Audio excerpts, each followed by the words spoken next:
নাহি ছিল দোষা, তখন আল্লাহ প্রকাশিতে যায়। আপন নূর হইতে খোদা হাবিবের নূর করলেন জুদা, জোশ মারিলেন এশকের দরিয়ায়। রে সময় যায়, পড় দুরুদ নবী মুস্তাফায়। বলুন পড় দুরুদ নবী মুস্তাফায়।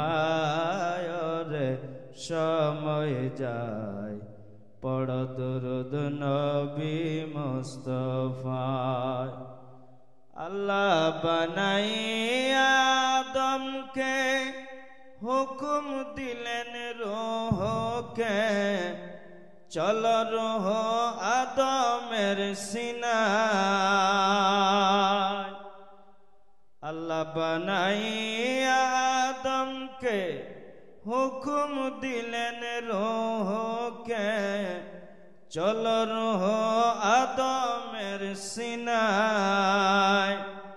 অন্ধকার দেখিয়া রূহ কান্দে শুধু,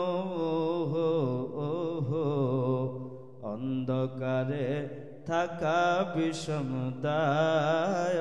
রে সময় যায়, পড় দুরুদ নবী মুস্তাফায়। বলেন পড় দুরুদ নবী মুস্তাফায়।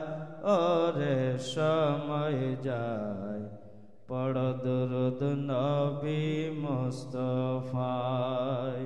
উপস্থিত আজকের এই আজিমুশ শান ইরফানি মাহফিলের সম্মানিত সভাপতি সাহেব, উপস্থিত আমার আগে যিনি বক্তব্য দিয়েছেন হাফিজ ও কারি নিজামউদ্দিন সাহিব কিবলা, মঞ্চ উপবিষ্ট উলামায়ে কেরাম, হুফাজ-ই কেরাম, মুফতিয়ানে ইজাম, আমার সম্মুখে বসে থাকা আশিকিন, জাকিরিন, মুহিব্বিন, মুরব্বিয়ান বাবা সকল, যুবক ভাইরা, কচি কচি মাসুম বাচ্চা বাবা সাহিবান, পর্দালে থাকা অতি মহাব্বতের মা এবং বোনেরা, মহান আল্লাহ পাকের লাখো কোটি অসংখ্য অগণিত শুকরিয়া যে মনিব মওলা আজকে আমাদেরকে দীর্ঘ সময় পর্যন্ত এই পবিত্র সামিয়ানার নিচে রিয়াজুল জান্নাতের ভিতর জালিসুর রহমানের ভিতর রহমতি বরকতি নেয়ামতি জাগায় বসার এবং আসার তৌফিক এবং সুযোগটুকু দান করলেন।